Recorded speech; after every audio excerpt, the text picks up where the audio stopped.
Hi team, I hope you're all well. Today I'm going to be doing you a recommendation video for horror books.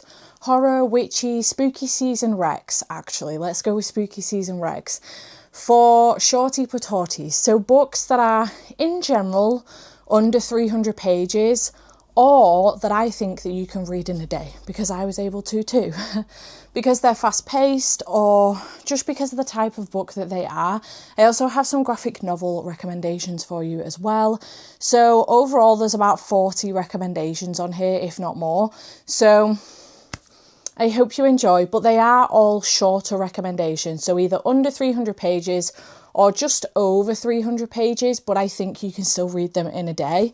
So let's start off strong with the actual shorty patootie list, shall we? I do have a couple of recommendations that I haven't actually read yet, but are on my radar. Obviously, I physically own them. They are on my radar, and I'm going to mention those first. Just very quickly, I have 4. So the first one is The Pale House Devil by Richard Kadrey. I obviously haven't read this one. I believe it's about 2 supernatural investigators that go investigate in a haunted house, I think. Paranormal mercenaries, 1 living and 1 undead. One of them kills the undead, the other kills the living. So it sounds interesting, and it is very short indeed, and I'm really looking forward to giving this one a read. It's literally just over 100 pages. So yeah, I'm going to be reading that one in October. I am doing 31 books in 31 days in October with Jade. So, and our patrons are getting involved as well. And if you wanted to, this video would be perfect for you. And it's the inspiration of where this video has come, as well as one of my patrons suggesting that maybe I do this as a video. So, because they were asking for recommendations and I'd already pulled them off the shelves. The next one I have is The Mist by Stephen King. Very excited about reading this one. I was sent this one recently. Did Andy get me this? I think he got me this with Gerald's Game. And this is 180 pages, and I'm really looking forward to picking this one up. The other one I have is The Ballad of Black Tom by Victor LaValle. This is obviously a classic, and I have not yet read it. It looks very short indeed. The chapters are like a couple of pages long, if that. And I believe it's set in New York, and it's to do with magic and stuff like that. So sounds really good. Excited for that one. And the last one that I haven't yet read, but I have on my TBR, is Graveyard Shift by ML Rio. I've heard mixed things about this one, but I am looking forward to reading it nonetheless. It's set in a graveyard, I believe. Just over 100 pages. Very short indeed. So, ones that I have read. We're going to start off strong with You're Not Supposed to Die Tonight by Kaylin Bayron. I no longer own a copy of this book because I've read it, but I really enjoyed it. It was very good. Very much so a slasher set at a camp type book, and it was really good. Very fast paced, and I would definitely recommend this one. I'm not going to go into too much detail about these books because otherwise we'll be here all day, and these should be probably rapid fire recommendations for you. I am also going to recommend the Sworn Soldier series by T. Kingfisher. I don't have my other 2 copies. I need to get hold of them.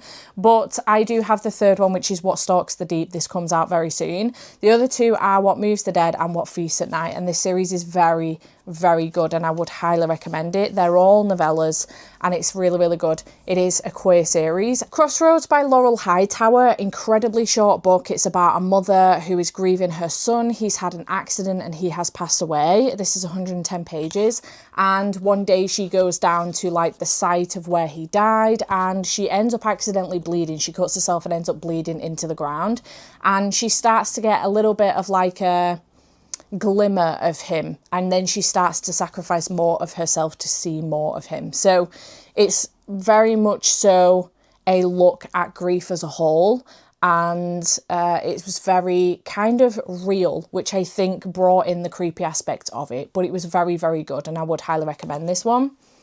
A House at the Bottom of the Lake by Josh Malerman. I really enjoyed this one. This was so creepy. It's a haunted house story, but with a twist. The house is at the bottom of a lake.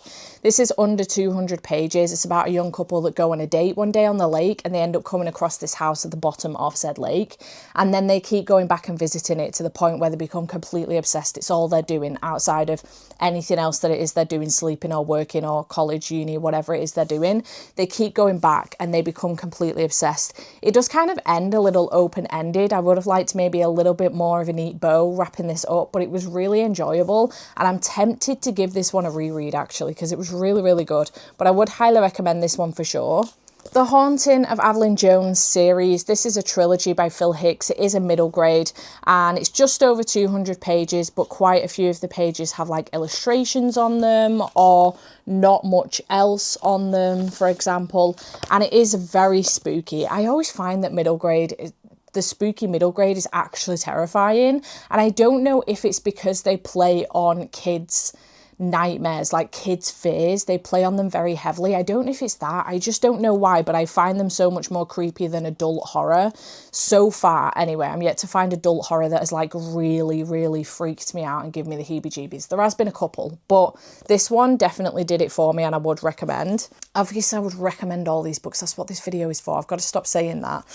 Confessions by Kane Minato.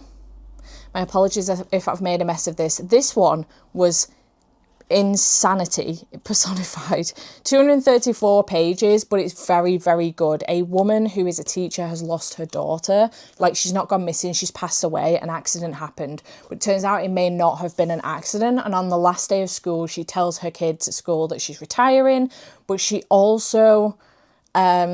something else happens with the kids in school. And this is... it's insane. I don't know how to explain it other than that. It was absolutely insane and I was absolutely terrified. And it's got you considering what you would do in that situation. It has you questioning your morals. It has you questioning her morals. It has you questioning your own morals in this situation. And it's very... psychological, I would say. It really does play on your mind and it was absolutely brilliant. I loved this. I read it when I was in Dominican Republic and then immediately passed it on to my mum. I don't know if she ever actually finished it or not, but it was so, so good and I would highly recommend. The Night Guest by Hilda Knutsdottir. My apologies again. This is a translated fiction book and it's really, really good. It is very short and I think it's less than 200 pages maybe. And it's following this woman. It doesn't even have page numbers. That's super helpful.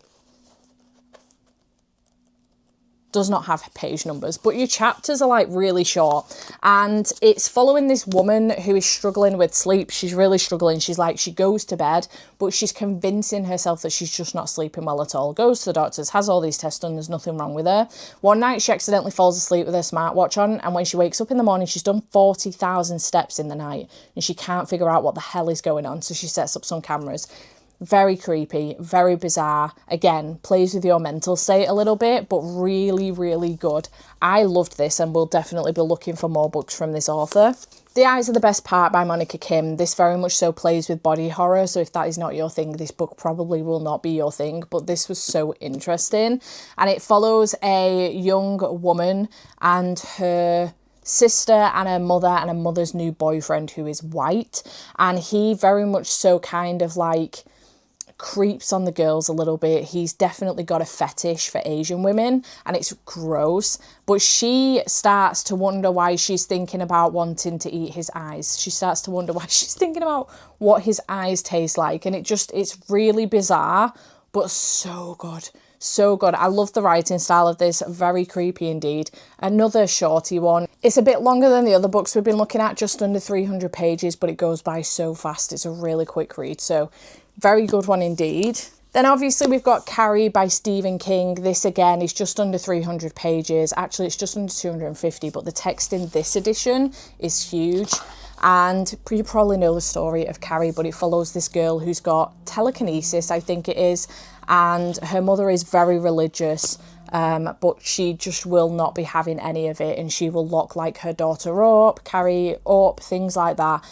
Carrie's trying to settle in with school and it's not going too well. She's kind of being bullied, and then the school prom is happening, and some of the popular kids have kind of got this thing going where one of them will ask her to go to prom, and it all goes down at prom. She's pushed way too far with her mum, and then the kids in school, and the telekinesis comes into play very heavily. Very, very good. One of my favourite Stephen King's. Perfect for spooky season. Next, I have an author recommendation, and it's Megan Lally. I have only read That's Not My Name so far, but I do have No Place Left to Hide, and I'm very excited. These are just some really quick thrillers, and they go by so quickly. This is 290 pages, but it goes by so quick. The audiobook is very good, and it's really interesting. This does follow a teenager who wakes up on the side of a dirt road with no memory of how she got there or who she is. The police don't know who she is. Some guy comes in saying that he's her dad, but she's no idea whether or not that's true. And he has her school ID, her birth certificate, and even family photos. And he's saying that he's her dad and her name is Mary. Whether or not this is true, we don't know. And then we have another girl Lola, who slams the car door and storms off into the night. And they've basically had an argument with the partner, and Drew just thought that they were storming off into the night and that was it. But they never reappear. Lola never reappears. She disappears into the night, and everyone thinks that Drew murdered his girlfriend, and he basically wants to find out what's gone on. And it just gets really kind of complicated, but not too complicated. You end up following a couple of different girls in this book, as well as Drew, and trying to figure out exactly what it is that is going on and piecing this story together. It's very, very good, and I really enjoyed it, and it went by really fast. This one is following Brooke. Something's gone down at school. I'm not sure what's going on. She's kind of holding a secret, and something's happened at school. And then one night, after hanging out at a bonfire, she's on her way home, and she ends up being chased by another car. And I'm not sure what is going on with this one. I'll definitely be getting to this one in October. Very quick, very fast-paced thrillers though, really good. Then we have House of Hunger by Alexis Henderson. This one is under 300 pages and it's so good. This one is a vampire book. We're following our FMC who becomes a blood maid at this house, but strange things start to go on and she starts to want to try and get herself and the girls out of the house. It is very much so a gothic chiller, but it's just so good. And I really love this one. I've loved 2 books from Alexis Henderson and I've DNF'd a 3rd one, but this one was one of the books that I really loved. So definitely would recommend this, and it's very quick, very short and quick, fast-paced. And then we also have Bat Eater by Kylie Lee Baker. This is a more recent one for me. I read this one this year. It was so good and I highly recommend it. Obviously, otherwise it wouldn't be in this video. Just shy of 300 pages. And we are following our FMC Cora, who's a crime scene cleaner. The crime scenes don't tend to bother her these days after she witnessed her sister being pushed in front of a train in a hate crime. And it's set kind of during COVID times. And it's basically a story about oppression and racism and systemic racism, especially during those times. And it's a good look into how maybe Asian people felt during that time, during COVID times, with everything that was going on and the blaming and all of that horrible, terrible stuff. And it's really interesting, but very, very creepy. And I love this book. It definitely had me questioning about the way we treat people. It had me questioning mental state. It had me questioning the time during that time period, and having a look at things like that and stuff. And it was really, really good, but so creepy. It was so creepy. And I loved this. It was very, very good indeed. Okay, next I have a couple of witchy recommendations. A couple of these will be over 300 pages, but I still think that you could read in a day and a pretty fast reads. So we've got Cackle by Rachel Harrison, which is a witchy horror book. And I recently read this one. It's my first Rachel Harrison and I had such a good time with it. I loved the characters. I loved the atmosphere of this book. It was very spooky and very atmospheric and it was such a fun time, and it had me actually enjoying spiders for the first time in my life, which was very interesting indeed. But I really enjoyed this one and I was able to get through it, I think in like a couple of days, but I definitely could have done it in a day. Just over 300 pages at 315, and it was really, really good. The audiobook is on BookBeat and it's a very good time. Then we do have Lucy Jane Wood with Rewitched. She's also recently released Uncharmed, which I haven't read yet, so didn't want to recommend, but highly recommend Rewitched. This was so good. Cozy witchy vibes rather than spooky witchy vibes. It is quite heavily over actually 300 pages, 370-ish pages, but I think you could get through this in a day. It was really fun. It was a lovely time, and I really enjoyed this one. It was very, very good. I just wanted to get some witchy recommendations on here, and they're a little bit bigger, but you know, it is what it is. We have Sangu Mandana with The Very Secret Society of Irregular Witches and A Witch's Guide to Magical Innkeeping. Maybe not this in a day. Actually, oh, it's only just over 300 pages. Why is this so much, looks so much bigger than, what the heckity? Anyway, just over 300 pages. So you probably could get through this in a day, actually. But it was so much fun, and I absolutely love this. I'm going to be rereading this one so that I can tab it up before an event I'm going to at the end of October that's going to have Sangu Mandana there. It is about a house that is housing 3 young witches that have not been trained, and Mika, our witch who does YouTube videos pretending to be a witch but she's actually a witch, ends up getting a call from the house, basically, can you come and help these witches and train them? Now, Mika's been brought up to be told that too many witches in one place is not good for the system, etc., because they'll have too much magic. This has come from her coven leader, and she essentially agrees to go, reluctantly, but she agrees to go, and she ends up finding out so much more about witchiness and covens and magic, and also found family and romance and stuff like that, and it's just very, very good. And then this one, A Witch's Guide, try and turn it the right way around, Steph, A Witch's Guide to Magical Innkeeping. We have our FMC Sarah, who lost her magic a few years ago when she resurrected her dead aunt and also a chicken. She did put a spell on the inn that she runs with her aunt. Basically, the inn will only kind of show up for people that really need it in that moment of need. And she is trying to get her magic back, and she ends up coming across this guy called Luke, who is a handsome and icy magical historian who arrives on a dark night with his little sister in tow, and they end up helping each other out, and it's really cute. Again, found family, cozy, witchy vibes, perfect for October. This one is 334 pages. Again, why does this look so much shorter than this? It confuses me when they do that. Recommend those two for sure. Best Hex Ever by Nadia El Fassi. This was so much fun. Again, cozy romance, less than 300 pages. We have a kitchen witch, Dina, and we've also got Scott, who is a museum curator, and they end up having quite the meet cute at Dina's shop.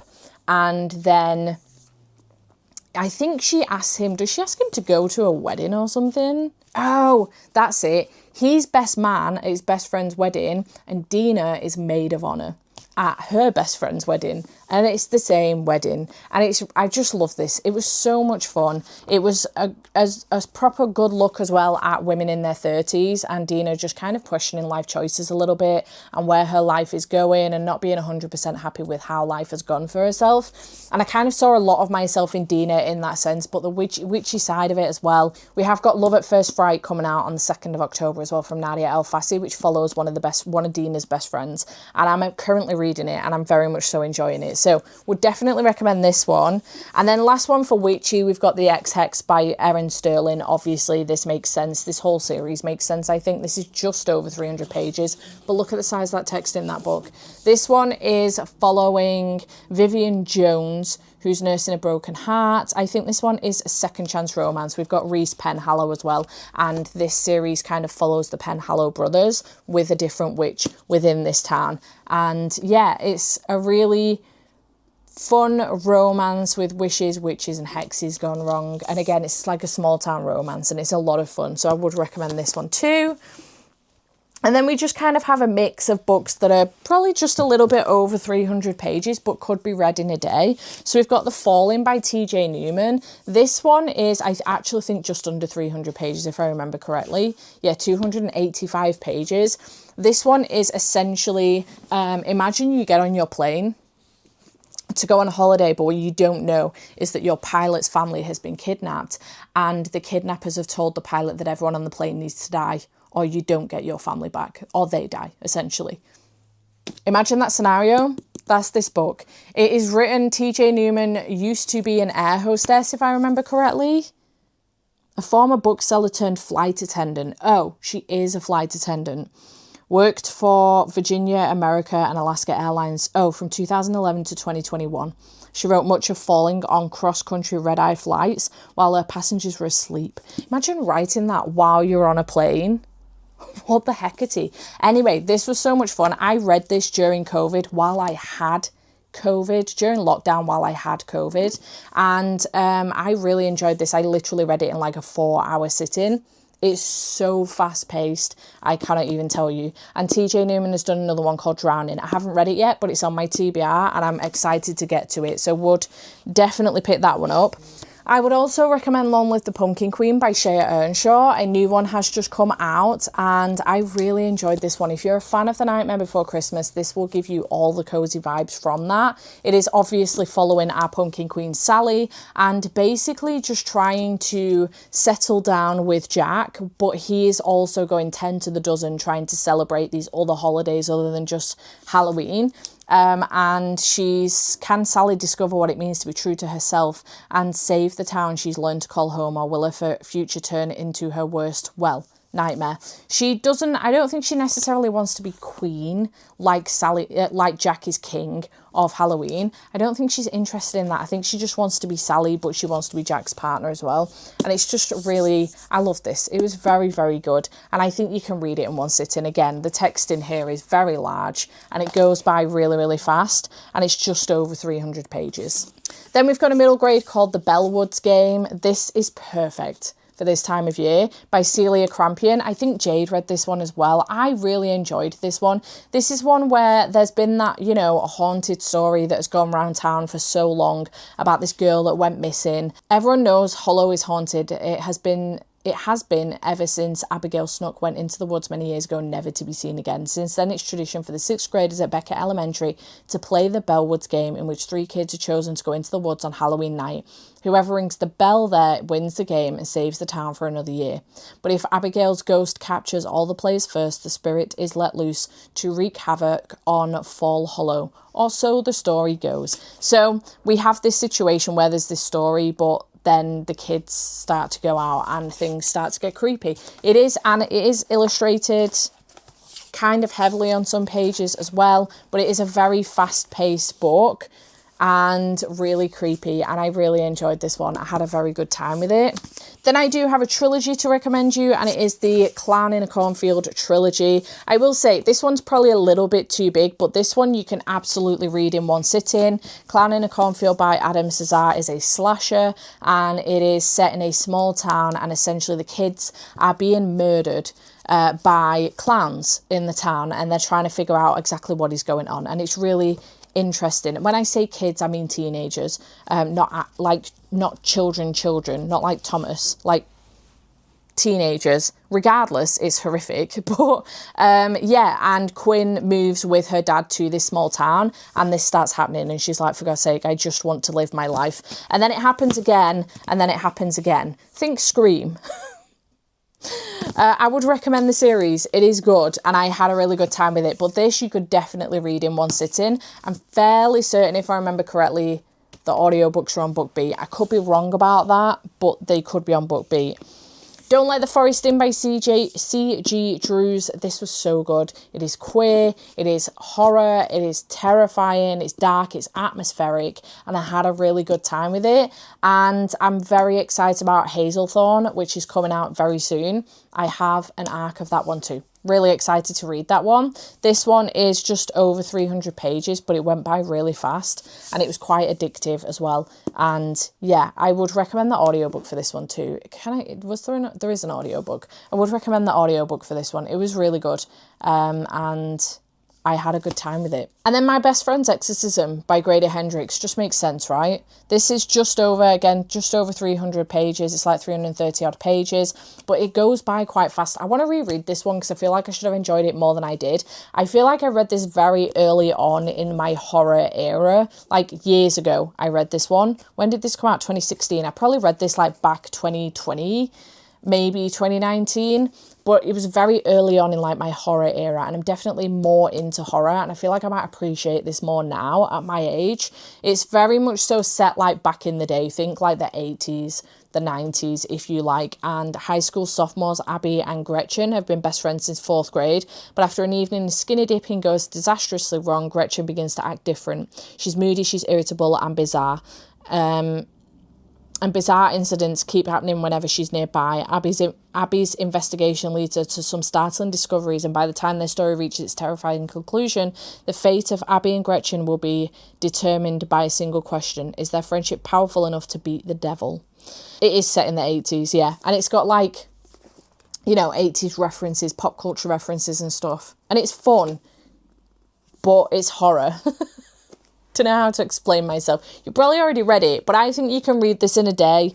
It's fast-paced, it's quick, and I enjoyed this one. So I'm excited to give that one a reread, actually. I'm very excited. And then I have some graphic novel recommendations. These are probably less horror, more horror adjacent, more like cozy, spoopy, if you like, rather than cozy spooky. We've got Mooncakes by Suzanne Walker and Wendy Zhu. This one is really cute. It is a romance between a witch and a werewolf, and it's very queer, and it's just really, like, the illustrations are so pretty, and it's really, really sweet, and I really enjoyed this one. Again, it's another one that I reread on the regular.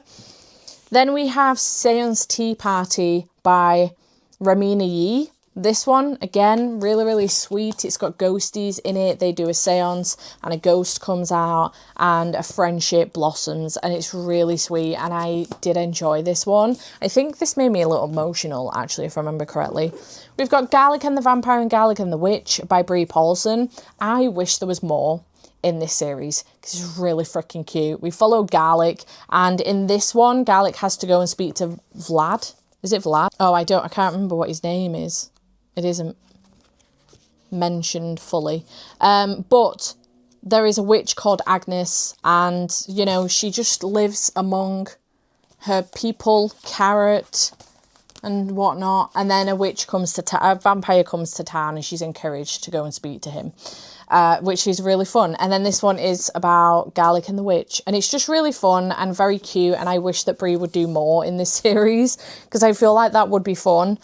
Then we do have Unfamiliar by Hayley Newsome, Volume 1 and Volume 2. I preferred Volume 1 a lot more than Volume 2, but I still had fun. It's about Planchet, who is a young kitchen witch, and she can't do a great deal with her magic. She's not great with it, but she moves to this new town, and she just wants to make some new friends. And it's really sweet and cozy, and I've highly enjoyed it. Then we've got Hollow, and the new edition, which is Hollow, the Woman in White. So I have read this one, but not yet this one. It's going on my 31 books in 31 days, TBR, if you like. And I really enjoyed this one. It's set in Sleepy Hollow, following Izzy, and who has just relocated to Sleepy Hollow with her family. Her mum is a baker, and the legend of the Headless Horseman is very much so a thing in this town, obviously, is Sleepy Hollow. But yeah, things start to get a little bit creepy. She makes some friends and things start to get a bit weird, you know, and I really enjoyed this one. And then I have got the next one. I'm very excited to get into this one because I loved this one so much more than I thought I was going to. It was so much fun. Naturally, Pumpkinheads by Rainbow Rowell and Faith Erin Hicks. I reread this one every single year. It is perfect for this time of year. We're following our two main characters, Josiah and also Deja, and they work at the local where do they work? Pumpkin patch every autumn, and they're about to go off to uni, so this will be the last time that they do it. And Deja's trying to encourage Josiah to go and speak to the girl he's got a crush on, but throughout the day things start to become a little bit more between them, and it's really, really sweet, and I really enjoy this one. Over My Dead Body by Sweeney Boo is a witchy graphic novel. You may have seen me recommending this one for fans of Wednesday in my If You Like This Movie or TV Show, You Will Like This Book video, which I will leave a link to up here or in the description box down below if you're interested in going checking that one out and you missed it. This has all of like the cozy witchy vibes, and it's got monsters in it and stuff. We're following Abigail, who is going back to school, and she needs to like have a really good year this year. However, her who is it? Mentee Noreen goes missing, and then Abby's got to try and figure out what's happened to her. So in typical Wednesday fashion, things start to go a little bit sour, but it's way more witchy than Wednesday, but there are other monsters in it as well. Really love this one, perfect for this time of year. And then last but by no means least is a graphic novel that I haven't yet read, but I'm very excited about reading, and it is Beneath the Trees Where Nobody Sees by Patrick Horvath. I haven't read this one yet, but I'm really excited to do so. So we've got our main character, Samantha, who's a serial killer, but has one rule: don't kill the locals. So she lives quite a cozy life in this town, and basically the people that she kills are from the big city and tend to be bad people. Think Dexter, along the lines of Dexter, if you've ever watched that TV show. However, one day a dead body appears, and it turns out there might be a rival in town. So Samantha's doing everything she can to hunt down this rival and kill them herself. It sounds utterly insane, but I'm excited. Like, all the people in town are like animals, and it just sounds really interesting. And I love that our serial killer is a bear called Samantha. I just love that. I think it's really fun, and I'm excited to give this one a read, but I thought I would mention it, you know. Sometimes you have prompts for TBRs and stuff with blood on the cover. This is a perfect one for that. I don't know. It just sounds fun. So those are over 40 recommendations for you for shorty patooty reads, or reads you can read in a day. If you wanted to take part in like a 31 books in 31 days, maybe, that we are doing, insanely enough. Or if you were looking for short reads for a video, or just read recommendations in general for spooky season, or you wanting to get involved in Horror Bingo, which is a bingo board hosted by Sarah from Wicked Reading. I will leave a link in the description box down below to her announcement video and her channel. Please do go and check her out. Maybe you'll find something in this stack for that as a recommendation. One of the prompts is actually a recommendation, so, you know, maybe this video will be perfect for that. But yeah, I hope you have enjoyed this video. Let me know in the comments down below if you've read any of these, or if you have any recommendations for me based off of these, because I'm always looking for shorty patooties, shorter books, under 300 pages, or books you can read in a day that are horror, spooky, thrillers, mysteries, witchy. I'm on the hunt for witchy reads, actually. Witchy recommendations. I thought I had more. I have a few on my shelves that are unread, but I thought I had more that I've read, but it would appear that is not the case. So if you have any recommendations for me based off of this, that would be great. But I hope you have enjoyed this video. Chat to me in the comments down below, and I will see you in whatever comes next. Bye for now.